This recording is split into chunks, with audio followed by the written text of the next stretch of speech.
Buenas tardes, mis hermanos, el Señor les bendice. ¿Están contentos de que estamos empezando esta nueva jornada, hermanos? Amén, amén. Gracias a Dios porque ya podemos también reunirnos por la tarde, ¿verdad? Lo prometido es deuda y el Señor es fiel, ¿verdad? Para con nosotros y nos mantiene con salud y fuertes, ¿verdad? Para seguir sirviéndoles. Les voy a pedir por favor que abran sus Biblias. Vamos a abrir nuestras Biblias en Primera a los Corintios capítulo 1, Primera a los Corintios capítulo 1. ¿Sí vamos a poder transmitir acá en la pantalla? ¿Sí? Primera a los Corintios capítulo 1, versículos del 26 al 29. Primera a los Corintios capítulo 1, versículos del 26 al 29. Vamos a darle lectura todos juntos, mis hermanos. Nos ponemos de pie en nuestros lugares, perfecto.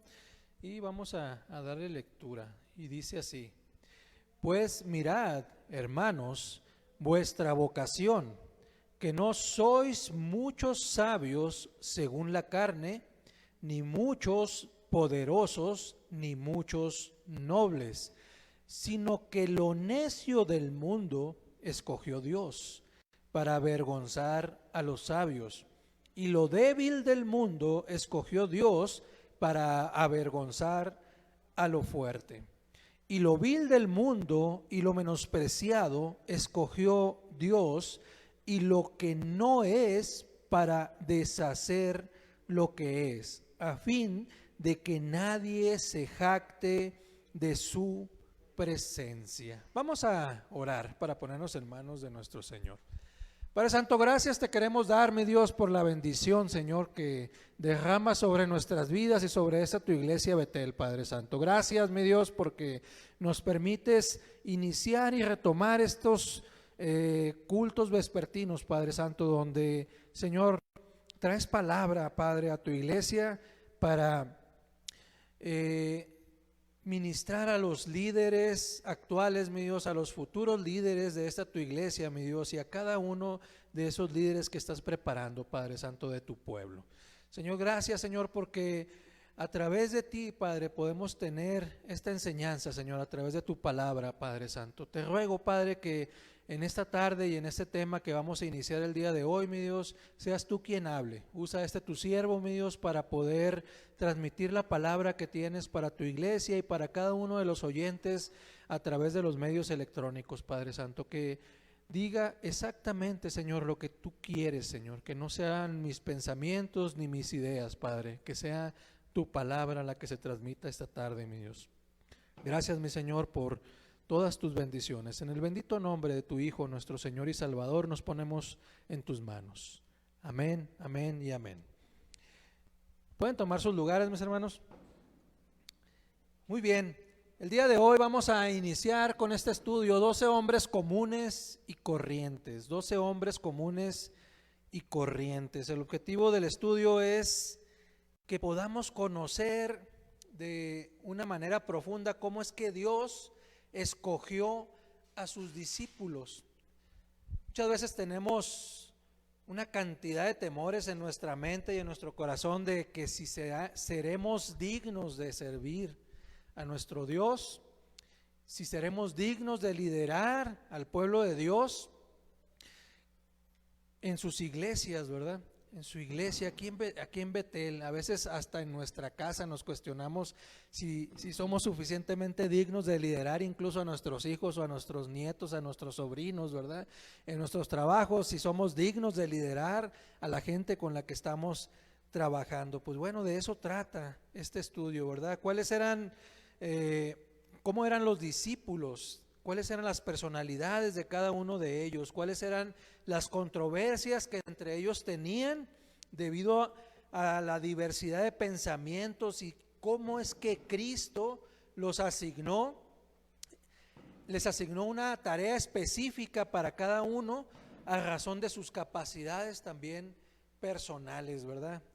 Jesucristo, como sabemos, estuvo ministrando, escogió y estuvo ministrando a estos 12 discípulos que escogió durante un tiempo corto. No fueron años como ahora se pasan en el seminario, ¿verdad? O a veces duramos preparándonos en una carrera universitaria durante 6 años, ¿verdad?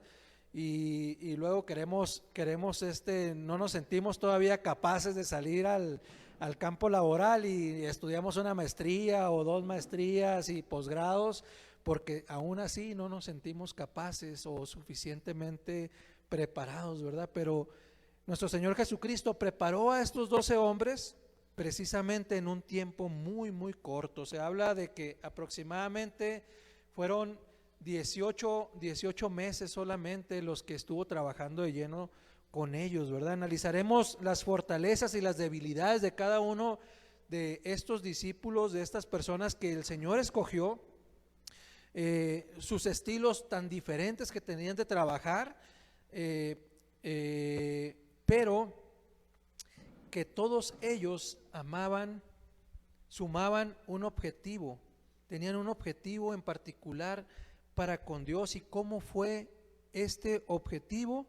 El cual, a través del liderazgo de nuestro Señor Jesucristo, fue sembrado en cada uno de ellos. Por último, este estudio también nos hará una invitación a reflexionar sobre nuestras propias vidas en cuanto a quiénes somos como personas y cuáles son las capacidades que tenemos a través de nuestros propios medios, así como el potencial que Cristo nos da a través del Espíritu Santo que ha sembrado en nosotros una vez que le hemos aceptado. ¿De qué soy capaz yo, Ventura Ordóñez, como ser humano, a través de estudiar, a través de leer por mis propias fuerzas? Pero ¿qué tanto más agrega el Espíritu Santo que mora en mí para hacer esa tarea para lo que Dios me diseñó? Ese es el reto, mis hermanos, en este estudio.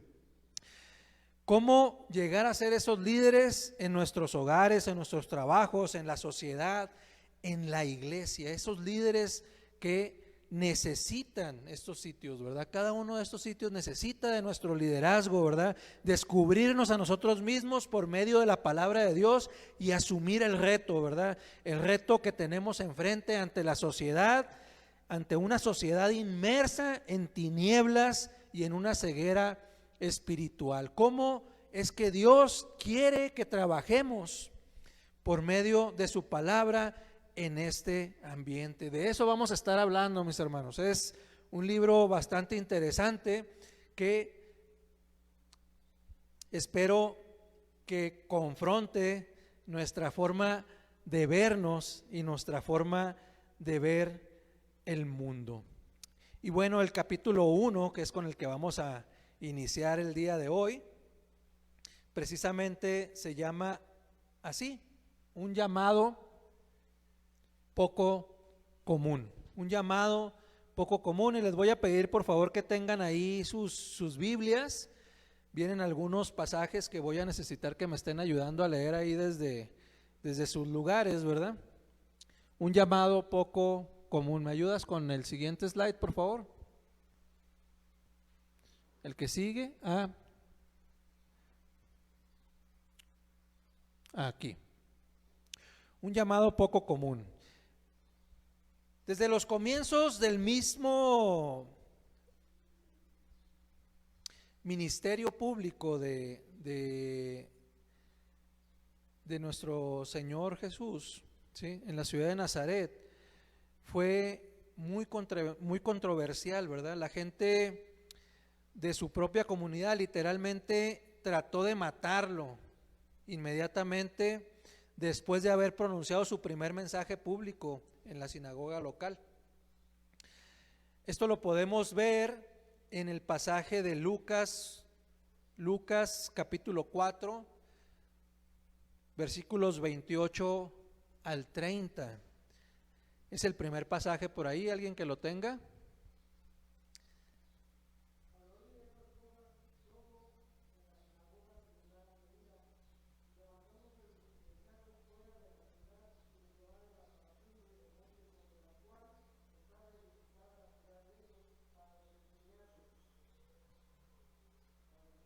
para despeñar. El 30 sí.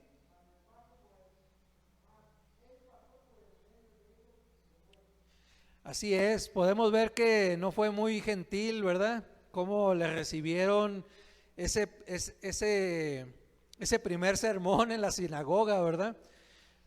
Lo agarraron, lo echaron para afuera y lo querían aventar por un barranco. Literalmente así es como lo está describiendo este pasaje de Lucas 4, del 28 al 30, ¿verdad? Irónicamente, Jesús se hizo tremendamente popular entre la gente que vivía en la región de Galilea.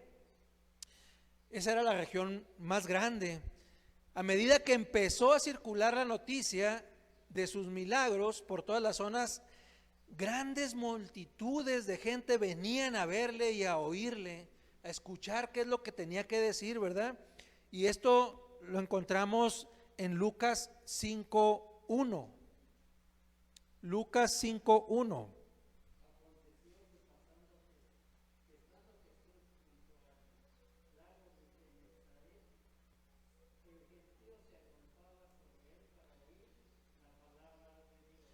Se había una muchedumbre, se había hecho tan popular Jesús por su prédica, por la manera de presentar la palabra de Dios, que agarró muchos seguidores, mucha gente estaba buscando escucharle, ¿verdad? Un día la gente era tan numerosa, había tanta gente aglomerada ahí alrededor de él, que lo presionaban tanto para escucharle, lo empujaban, imagine la escena, ¿no? Ahí la gente agolpada alrededor de él, empujándole, yo quiero verle, quiero escucharle, quiero estar en primera fila, ¿verdad?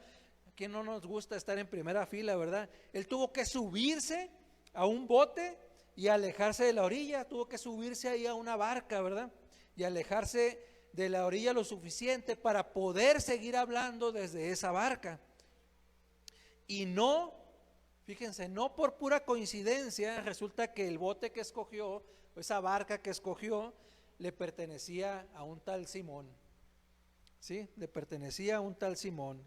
Jesús había de darle un nuevo nombre a este Simón, ¿verdad? Le nombraría Pedro más adelante, ¿sí? Y Pedro habría de llegar a ser la persona dominante en el círculo íntimo de los discípulos. Vamos a aprender cómo pensaba y actuaba Pedro, ¿verdad? Cómo era su forma de ver y entender las cosas a través del estudio, ¿verdad?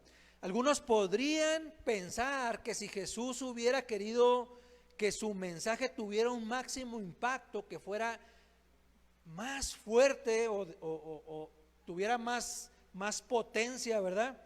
Debió haber explotado más efectivamente su popularidad. ¿Okay? A lo mejor ahorita podríamos estar hablando de los tiktokeros tan famosos que se han vuelto, ¿verdad? Sí, y ya encontramos tiktokeros ahí que tienen millones de seguidores y imagínense con esa tecnología, ¿verdad? A Jesús, obviamente, en los alcances, ¿verdad? De aquellos tiempos. La sabiduría convencional moderna quizás sugiera que Jesús debió de haber hecho todo lo posible para explotar su fama, atenuar las controversias provocadas por sus enseñanzas y emplear cualquier controversia que hubiese podido usar para aumentar las multitudes alrededor de él. Y lo vemos de alguna manera, ¿verdad? De repente sale por ahí algún artista o algún político, ¿verdad? Que se vuelve famoso, incluso gente que empieza a perder popularidad por algo que dijo y sale a los medios a desdecirse, ¿verdad? O a decir, es que lo que tal persona quiso decir, ¿verdad? ¿Se acuerdan de hace tiempo? el vocero del vocero que tenía que interpretar lo que algún político decía por ahí, ¿verdad? Entonces es muy común que en estos tiempos pensemos de esa manera: aprovecha tu fama, aprovecha tu popularidad para que no pierdas seguidores, ¿verdad? Y puedas seguir siendo popular y tengas más votos, o vendas más discos, o vendas más mochilas, o vendas más café, ¿verdad? Entonces te vuelves popular y cuidas tus intereses, ¿verdad? Pero Jesús no hizo eso. Jesús más bien hizo lo contrario. En lugar de tomar la ruta populista y explotar su fama, enfatizó las cosas que hacía en su mensaje más controversial. ¿Qué quiere decir esto? Él siguió dando el mensaje, siguió siendo tajante, ¿verdad? Y lo vemos a lo largo del Nuevo Testamento, cuando Jesús hace esas exhortaciones tan fuertes en las sinagogas, y obviamente los judíos, ¿verdad?, están ofendidos por aquella palabra que Jesús les está poniendo y les está diciendo: estás mal, y les pone el dedo en la llaga, ¿verdad? Para el tiempo cuando las multitudes alcanzaron su punto máximo, él predicaba un mensaje que causaba tanta oposición abierta y era tan ofensivo el contenido de este mensaje, que las multitudes se fueron alejando de él, y se fueron quedando solamente algunos de ellos, tal como lo podemos ver en Juan 6, 66 y 67. Juan 6, 66 y 67.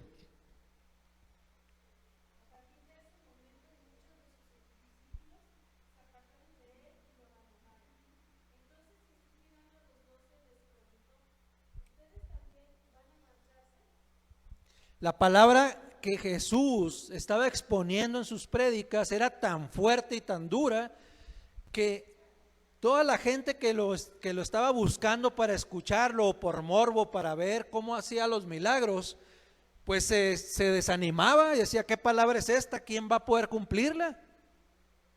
¿Sí? Ese tipo está loco, ¿verdad? Y decidían alejarse. Para ese entonces ya estaban los 12 discípulos con Jesús. Él ya había escogido a esos 12 discípulos y les hace la pregunta abierta, ¿verdad? ¿Queréis acaso iros también vosotros? Es la pregunta que le hace a los discípulos, ¿verdad? Entre los que permanecieron con él estaban los 12 precisamente. Él había seleccionado y designado para que lo presentaran. Esos 12 habían sido escogidos cuidadosamente por Jesús. Eran 12 hombres comunes y corrientes, sin nada excepcional. De repente nos presentan a los santos, ¿verdad? A los santos apóstoles, y nos los presentan tan inalcanzables que nos sentimos inferiores e incapaces de poder compartir la palabra tal como ellos lo hacían en su tiempo. Pero déjeme decirle, hermano, que tenemos la misma misión que ellos: ir y compartir el evangelio hasta los confines del mundo, ¿verdad? A todos, para que alcancen salvación. Y no somos incapaces de eso, sino Dios y Cristo escogiera a unos cuantos nada más para que lo hiciera. El Señor nos escoge y nos da esa capacidad de poder hablar y compartir de su palabra.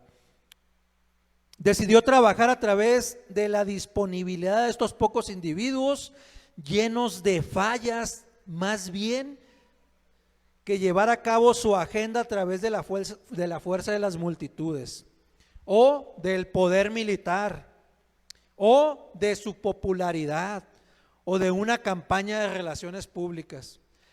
Él decidió escoger a estos 12 hombres comunes y corrientes en lugar de hacer toda una campaña a través de toda esa gente que lo estaba siguiendo, ¿verdad?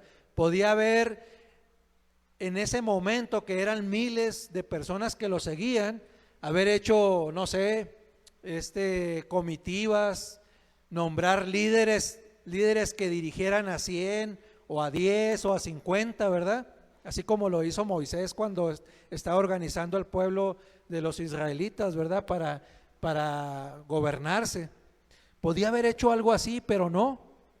Al contrario, la estrategia era presentar la palabra de la manera tan real y tan cruda como Dios lo exige para cada uno de nosotros, que la gran multitud que no tuviera compromiso se desilusionara y se fuera, y se quedaran específicamente aquellos que verdaderamente estaban comprometidos con Él.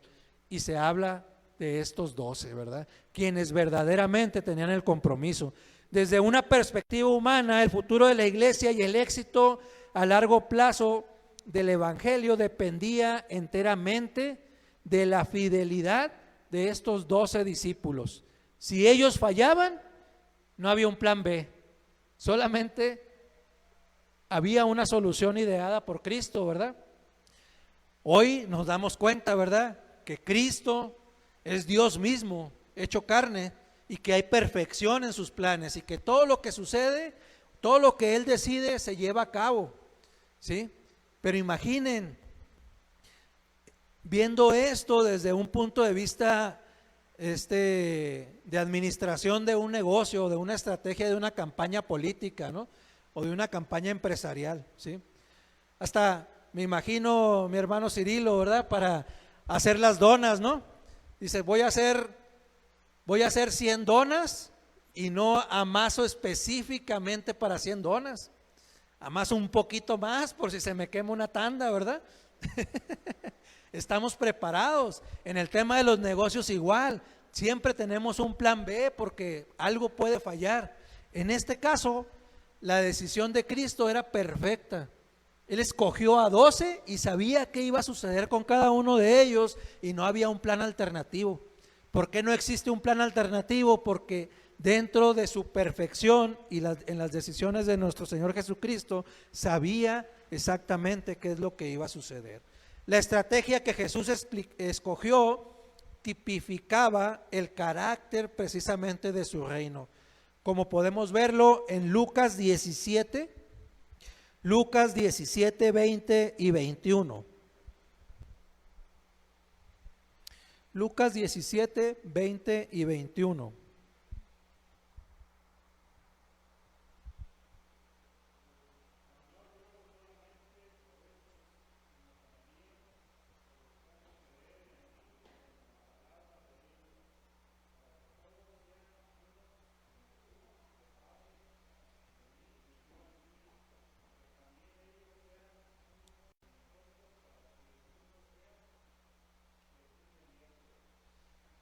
Lucas 17, 20, 21, ¿sí es?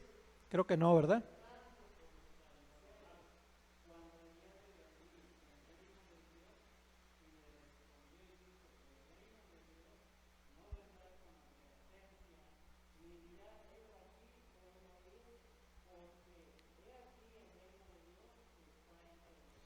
El reino de Dios está entre vosotros, ¿verdad?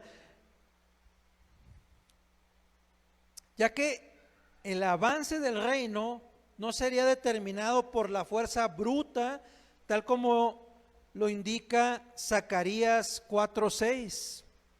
Zacarías 4:6.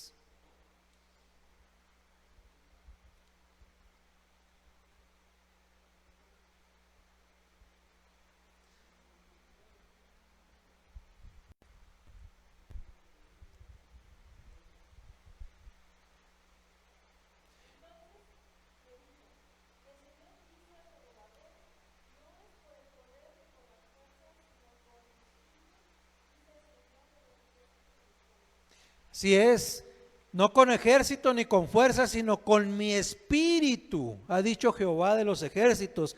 Y así es como había de moverse el reino que Jesús estaba implantando en ese momento. Una docena de hombres bajo el poder del Espíritu Santo son una fuerza más poderosa que la muchedumbre cuyo entusiasmo inicial por Jesús había sido aparentemente provocado por poco más que simple curiosidad, ¿verdad? Cristo personalmente escogió a estos 12 e invirtió la mayor parte de su energía en ellos. Los escogió antes que ellos lo escogieran a él.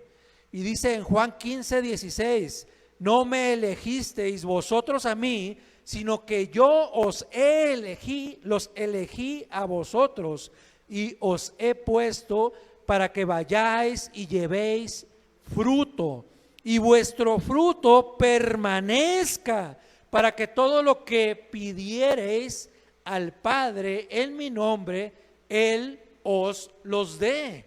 Entonces tenemos toda la venia y todo el empowerment, ¿sí? El poder de Cristo a través del Espíritu Santo en nuestro ser también, hermanos. Se lo dio a los apóstoles y también lo tenemos nosotros a través del Espíritu Santo. Amén. Muy bien. Hay 4 fases. Hay 4 fases en este llamado. Es un llamado poco común, ¿sí? Y hay 4 fases en este llamado. ¿Me ayudas con el slide que sigue? La primera fase, el llamado a la conversión. El llamado a la conversión. Y la referencia de este está en Juan 1:35 al 51. Le voy a dar yo lectura para que se escuche también en el Facebook, ¿sí? El proceso de selección y llamamiento se produjo en diferentes etapas. Y si realizamos una lectura superficial de las Escrituras en los pasajes de Juan capítulo 1 del 35 al 51 y comparamos con Lucas 5 del 3 al 11 y con Lucas 6 del 12 al 16, podemos suponer que son relatos que se contradicen sobre cómo Cristo llamó a sus apóstoles.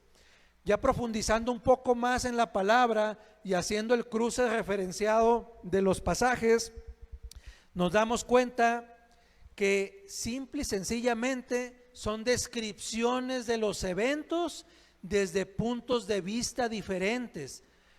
De una manera lo vio Juan, de una manera lo vio Lucas, ¿sí? Y entonces cada uno de ellos escribe y relata su punto de vista en los tiempos en que lo vieron.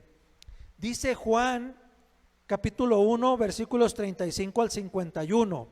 El siguiente día otra vez estaba Juan y 2 de sus discípulos, y mirando a Jesús que andaba por ahí, dijo: he aquí el Cordero de Dios. Lo oyeron hablar los 2 discípulos y siguieron a Jesús. Y volviéndose Jesús y viendo que le seguían, les dijo: ¿qué buscáis? Ellos le dijeron: Rabí, que traducido es maestro, ¿dónde moras? Les dijo: venid y ved. Fueron y vieron dónde moraba, y se quedaron con él aquel día, porque era como la hora 10:00. Andrés, hermano de Simón Pedro, era uno de los 2 que habían oído a Juan y habían seguido a Jesús.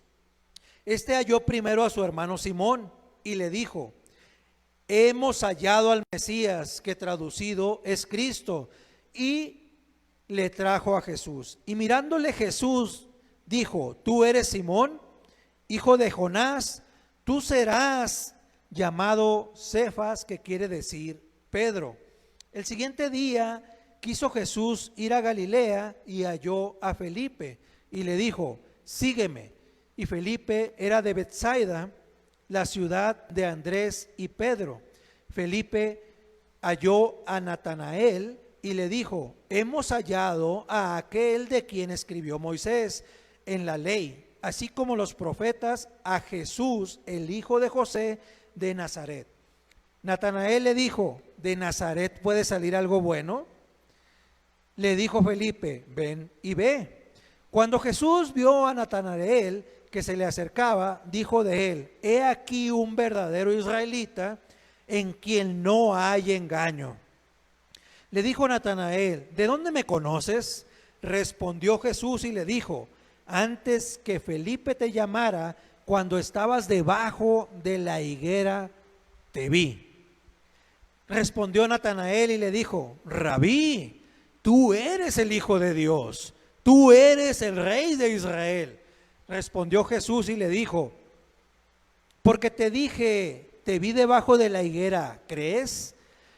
Cosas mayores que estas verás. Y le dijo: de cierto os digo, de aquí adelante veréis el cielo abierto y a los ángeles de Dios que suben y descienden sobre el Hijo del Hombre. En este pasaje, la palabra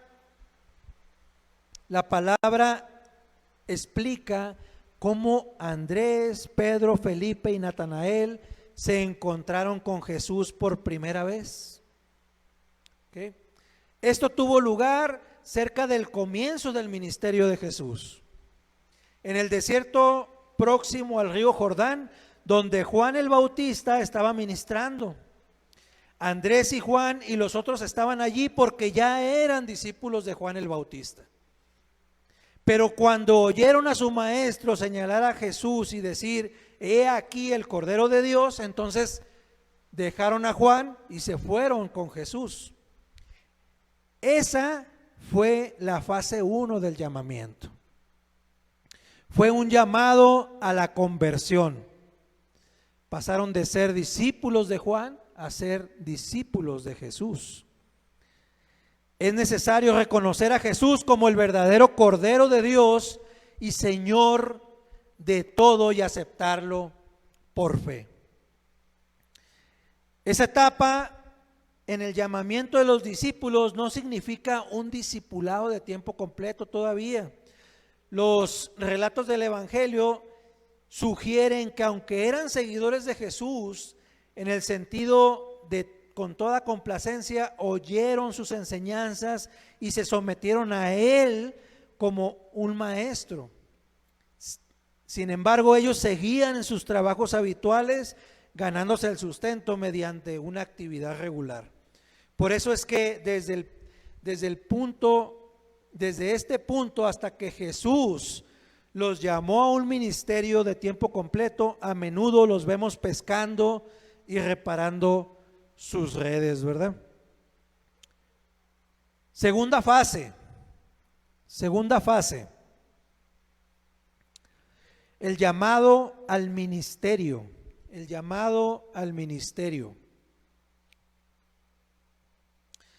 La fase 2 de su llamado fue un llamado al ministerio, y esto lo vamos a encontrar en Lucas 5, del 1 al 11, donde se describe este hecho al detalle, que dice así: aconteció que estando Jesús junto al lago de Genezaret, el gentío se agolpaba sobre él para oír la palabra de Dios. Y vio 2 barcas que estaban cerca de la orilla del lago, y los pescadores, habiendo descendido de ellas, lavaban sus redes. Y entrando en una de aquellas barcas, la cual era de Simón, le rogó que la apartase de tierra un poco, y sentándose, enseñaba desde la barca a la multitud. Cuando terminó de hablar, dijo a Simón: boga mar adentro y echa vuestras redes para pescar. Respondiendo Simón le dijo: Maestro, toda la noche hemos estado trabajando y nada hemos pescado, mas en tu palabra echaré la red. Y habiéndolo hecho, encerraron gran cantidad de peces y su red se rompía. Entonces hicieron seña a los compañeros que estaban en la otra barca para que viniesen a ayudarles, y vinieron y llenaron ambas barcas de tal manera que se hundían. Viendo eso, Simón Pedro cayó de rodillas ante Jesús diciendo: apártate de mí, Señor, porque soy hombre pecador. Porque por la pesca que habían hecho, el temor se había apoderado de él y de todos los que estaban con él. Y asimismo de Jacobo y Juan, hijos de Zebedeo, que eran compañeros de Simón. Pero Jesús dijo a Simón: no temas, desde ahora serás pescador de hombres. Y cuando trajeron a tierra las barcas, dejándolo todo, le siguieron. Cuando Jesús se alejó de la orilla del mar para escapar de la presión de las multitudes y enseñar desde el bote de Pedro, desde la barca de Pedro, después de que hubo terminado de enseñar, le dijo a Pedro que navegara mar adentro y echara las redes. Así lo hizo Pedro, y aun cuando no era la mejor hora del día para pescar, ya que la pesca más productiva es por la noche,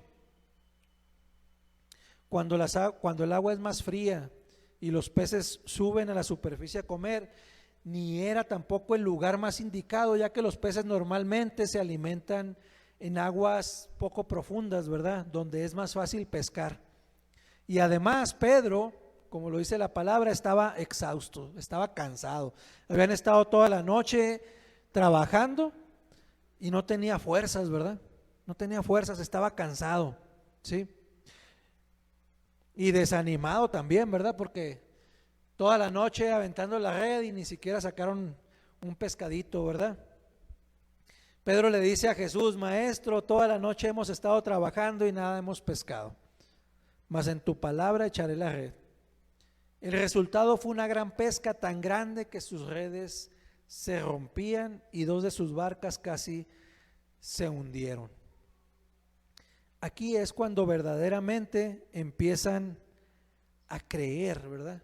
Porque empiezan a ver de lo que Jesús es capaz de hacer, ¿verdad? Fue en el contexto de este milagro donde el pasaje de Mateo 4:19 es mencionado por Jesús, ¿sí? Y haciendo una referencia a otro libro, vamos a Mateo 4:19, donde dice: y le dijo: venid en pos de mí y os haré pescadores de hombres, y os haré pescadores de hombres. Y si se fijan aquí, son dos personas relatando exactamente lo mismo, ¿verdad? La escritura dice que fue en este punto donde también enlaza a Lucas 5:11, y cuando trajeron a tierra las barcas, dejándolo todo, le siguieron. Y según Mateo 4, del 18 al 22, le siguieron incondicionalmente, tanto Andrés como Pedro, Jacobo y Juan. Este pasaje dice: andando Jesús junto al mar de Galilea, vio a dos hermanos, Simón, llamado Pedro, y Andrés su hermano, que echaban la red en el mar porque eran pescadores. Y les dijo: venid en pos de mí y os haré pescadores de hombres. Y ellos entonces, dejando al instante las redes, le siguieron.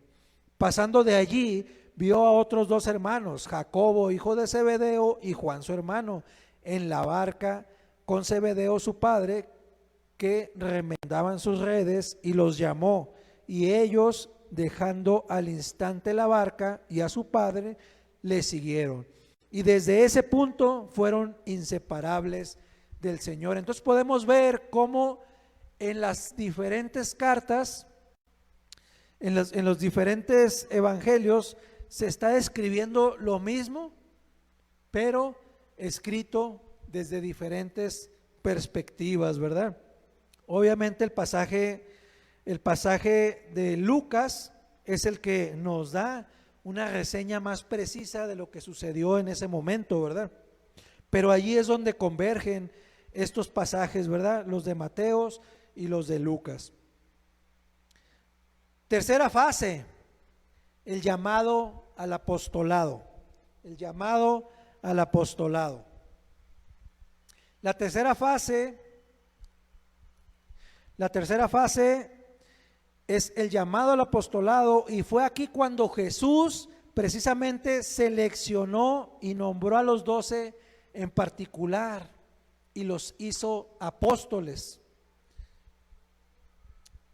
Esto lo encontramos en Mateo 10 del 1 al 4 y en Lucas 6 del 12 al 16. El primer pasaje dice, Mateo 10 del 1 al 4. Entonces, llamando a sus 12 discípulos, les dio autoridad sobre los espíritus inmundos para que los echase fuera y para sanar toda enfermedad y toda dolencia. Los nombres de los 12 apóstoles son estos: primero Simón, llamado Pedro, y Andrés su hermano, Jacobo, hijo de Zebedeo, y Juan su hermano, Felipe, Bartolomé, Tomás, Mateo el publicano, Jacobo, hijo de Alfeo, Lebeo, por sobrenombre Tadeo, Simón el cananista, y Judas Iscariote, el que también le entregó. Y en el pasaje de Lucas 6 del 12 al 16 dice: en aquellos días él fue al monte a orar y pasó toda la noche orando a Dios. Y cuando era de día llamó a sus discípulos y escogió a 12 de ellos, a los cuales también llamó apóstoles: a Simón, a quien también llamó Pedro, a Andrés su hermano, Jacobo y Juan, Felipe y Bartolomé, Mateo, Tomás, Jacobo hijo de Alfeo, Simón llamado Celote, Judas hermano de Jacobo, y Judas Iscariote, que llegó a ser el traidor. Su apostolado comenzó con una especie de internado, así es como comenzaron, como una especie de internado. Cristo los mandó a salir, y el Marcos 6:7 dice cómo es que fueron de dos en dos. Después llamó a los 12 y comenzó a enviarlos de dos en dos, y les dio autoridad sobre los espíritus inmundos. A esas alturas no estaban aún preparados para salir solos, de modo que Cristo los organizó en pares, de forma que pudieran ofrecerse apoyo mutuo. A través de esta fase de su entrenamiento, el Señor mismo se mantuvo cerca de ellos y fue como águila madre observando a sus aguiluchos cuando empiezan a volar, ¿verdad? Ellos siempre se comunicaban con Jesús, informándole cómo marchaban las cosas. Esto lo podemos ver como referencia en Lucas 9:10 y en mismo Lucas 10:17, donde dice 9:10: vueltos los apóstoles le contaron todo lo que habían hecho, y tomándolos se retiró aparte a un lugar desierto de la ciudad llamada Betsaida. Y el 10:17 de Lucas dice: volvieron los 70 con gozo, diciendo: Señor, aún los demonios no se sujetan en tu nombre. Creo que tengo mal esa referencia, hermanos, ¿sí? Y después de un par de etapas de trabajo evangelístico, donde habían salido en pares, volvieron al Señor y se quedaron con Él por un tiempo más largo para ser enseñados, ¿verdad? Para enseñanza, para ministerio, para compañerismo y para descanso. Esto lo encontramos en Marcos 6 del 30 al 34, que dice: entonces los apóstoles se juntaron con Jesús y le contaron todo lo que habían hecho y lo que habían enseñado. Él les dijo: venid vosotros aparte a un lugar desierto y descansar un poco, porque eran muchos los que iban y venían, de manera que ni aún tenían tiempo para comer. Y se fueron solos en una barca a un lugar desierto, pero muchos los vieron ir y le reconocieron, y muchos fueron allá a pie desde las ciudades y llegaron antes que ellos y se juntaron a él. Y salió Jesús y vio una gran multitud y tuvo compasión de ellos, porque eran como ovejas que no tenían pastor, y comenzó a enseñarles muchas cosas. Por último, la cuarta fase es el llamado al martirio. El llamado al martirio. Hubo una cuarta fase en su llamado, la cual tuvo lugar después de la resurrección de Jesús. Judas ya no estaba en el grupo, se había ahorcado después de haber traicionado a Cristo. Él ya no estaba en ese grupo.